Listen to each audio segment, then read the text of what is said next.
ሰላም ጤና ይስጥልኝ ወገኖቼ፣ እንደምን አላችሁ? እንኳን ለገናናው መልአክ ለሊቀ መላእክት ለቅዱስ ሚካኤል ክብረ በዓል ዓመታዊ ክብረ በዓል አደረሳችሁ። ነገ እንግዲህ የዓመቱ ቅዱስ ሚካኤል ነው።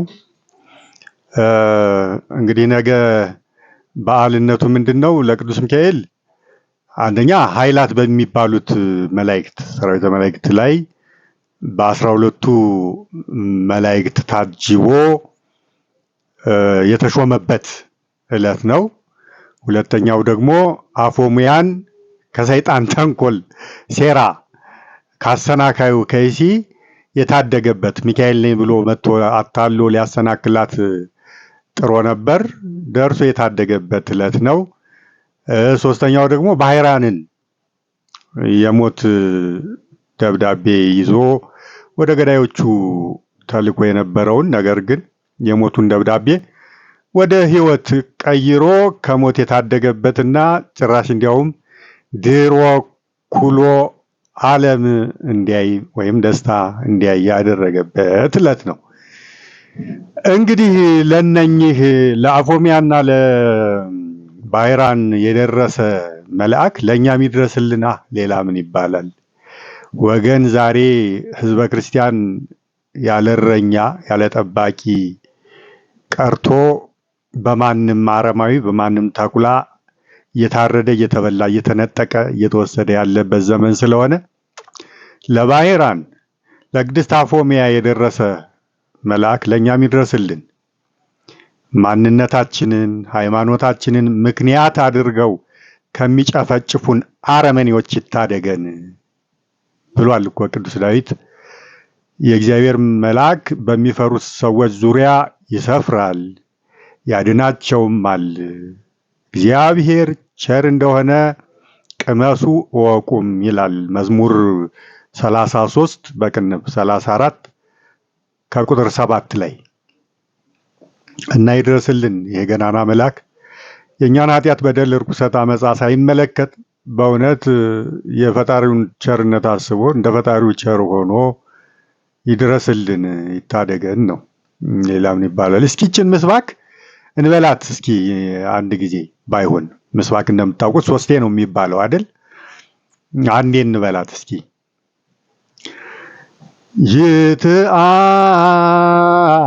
ይትአየን መልአከ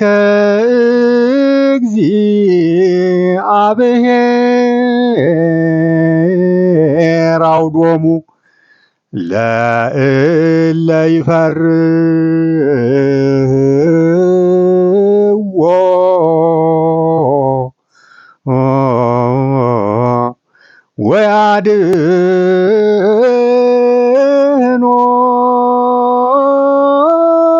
ወያድኅኖሙ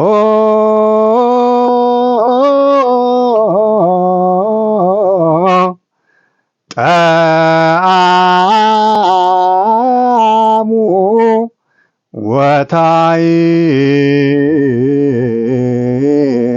ወታዕምሩ ከመ ኄር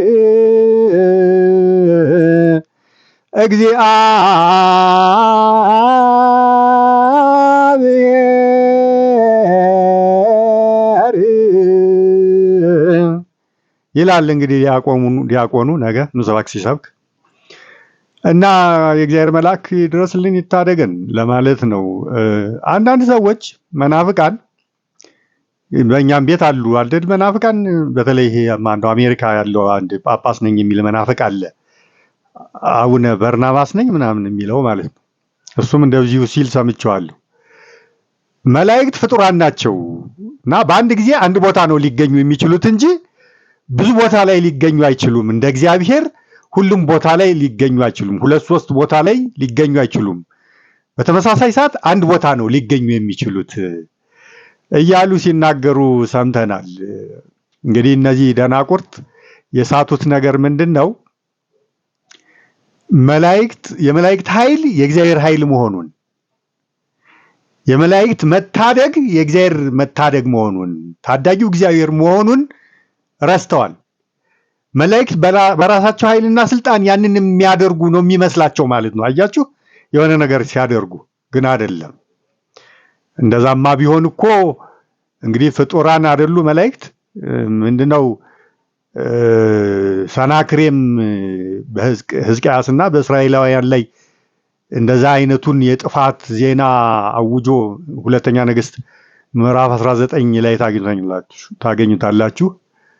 ቁጥር 35 ላይ የእግዚአብሔር መልአክ 185,000 የሰናክሬምን ሰራዊት ነው በአንድ ጸጥ አድርጎ ከመጣባቸው መዓት ቁጣ ጥፋት ማን ነው የሚያድናችሁ? ማን ነው የሚታደጋችሁ? ማን ነው ከእጅ የሚያስጥላችሁ? እያለስ በእግዚአብሔር ላይ ሁሉ እየተገዳደረ የሚያድንህ አይምሰልህ እያለ ሕዝቅያስ ማቅ ለብሶ አመድ ነስቶ ወደ እግዚአብሔር ጮኸ።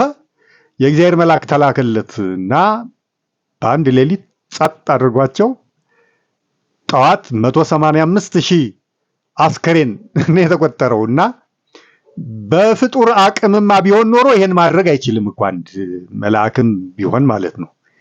ያ ኃይል የእግዚአብሔር ኃይል ስለሆነ ነው። እና የእግዚአብሔር እንግዲህ በሚፈሩት ሰዎች ዙሪያ ያለውም ለዚህ ነው ቅዱስ ዳዊት ያ ኃይል የእግዚአብሔር እንጂ በሚፈራው ሰው ነበር የሚለው ቅዱስ ዳዊት። በሚፈራው ሰው አንድ ከሆነ እንግዲህ ፍጡር እንደመሆናቸው አንድን ብቻ ነው ሊታደጉ የሚችሉት ከታደጉም የሚለው አስተሳሰብ ልክ ቢሆን ኖሮ የእግዚአብሔር መልአክ በሚፈራው ሰው ዙሪያ ነበር የሚለው ቅዱስ ዳዊት። ግን ምንድን ያለው? በሚፈሩት ሰዎች ዙሪያ ያለው ለዚህ ነው።